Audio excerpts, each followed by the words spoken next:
Hello, my name is Mike, and in this video you join me on the 2020 Ducati Panigale V4S. With this new V4 generation, Ducati tried to make the V4 and the whole Panigale range much more user-friendly for a wider range of riders. So has it worked? Well, let's go for a ride and find out.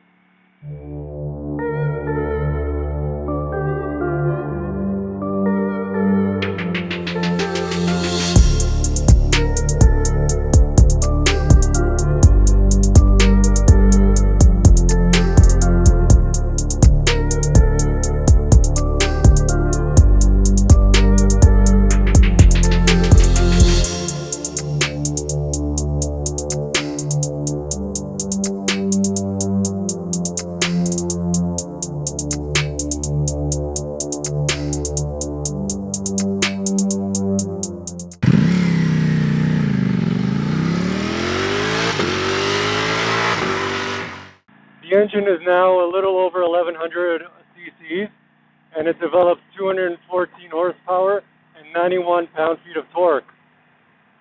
It's still a lot of power to get into trouble. I mean, I'm at, 4,000 RPMs right now, fifth gear, lower it, and it just really picks up. Of course, in the first and second gear, Ducati actually lower or limit the amount of torque. And then in third gear, they limit it a little bit less, and then fourth through sixth, you get full engine power. This new bike also benefits from a lot of electronic aids. ABS, corner ABS, traction control, different levels, wheelie control, you name it, this bike has it. But it still retains some of that 𝗟𝗶𝗵𝗿 charm, because this whole bike vibrates a lot, especially at the lower RPMs. Obviously, it gets a little bit smoother the higher up you go in the RPMs, but it still has that Ducati charm.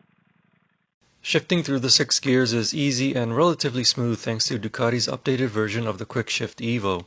Upshifts under part throttle and low RPMs are nice and quick, but you do feel a pretty strong kick at higher RPMs under full throttle upshifts. The quick shifter and auto blipper are now standard features on the Ducati V4 and V4S. Stopping the bike are standard Brembo calipers. In everyday city riding, it takes very little effort from your right fingers to stop the bike thanks to not only the strong brakes, but also the strong engine braking. At higher speeds, the brakes have a really strong and solid feel, giving you the confidence to brake late into a corner. The 2020 V4S received the frame from the 2019 V4R, which is 30% less stiff. The S is also 0.2 inches higher off the ground than the previous year's model, and all these changes make the 2020 V4S much more agile around corners and provide better feedback to the rider. Just like the BMW S1000RR that I reviewed in the past, this Ducati V4S feels like it wants to keep turning when it's in a corner.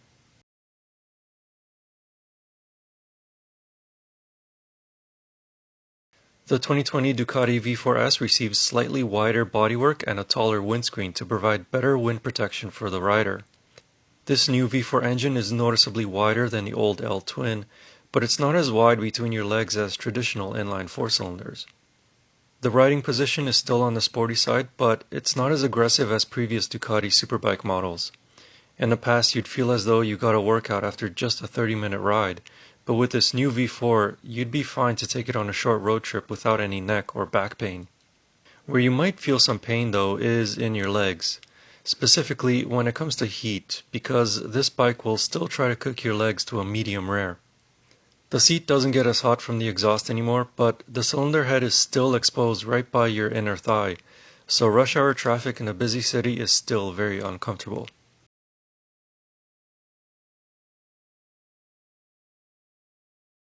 As mentioned earlier, the 2020 Ducati Panigale V4S is packed with technology.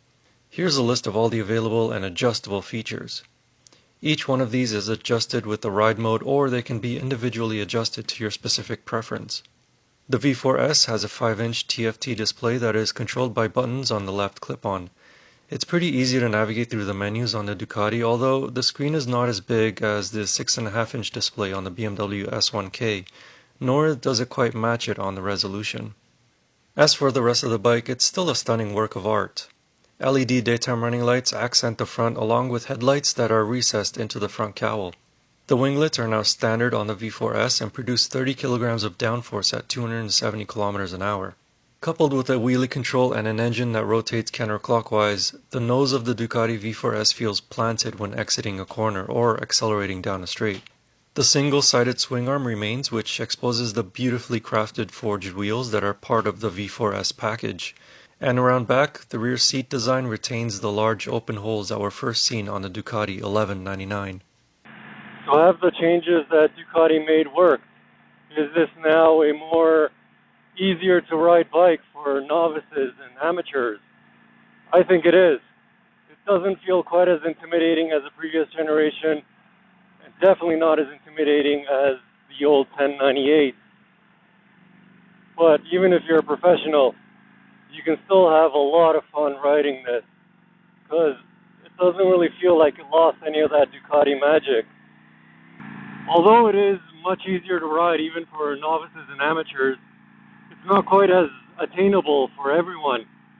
The standard V4 starts at just over $25,000 Canadian. This S model that I'm on is just over $32,000 Canadian. $32,000 Canadian is a lot of money, and you can buy a fully loaded 2020 BMW S1000RR for that much. However, if you really do have that kind of money, then the V4S is definitely worth buying. It's such an amazing bike. If you want to know more about the 2020 Ducati V4S, I wrote a comprehensive review of it over on my website. You can find the link in the video description.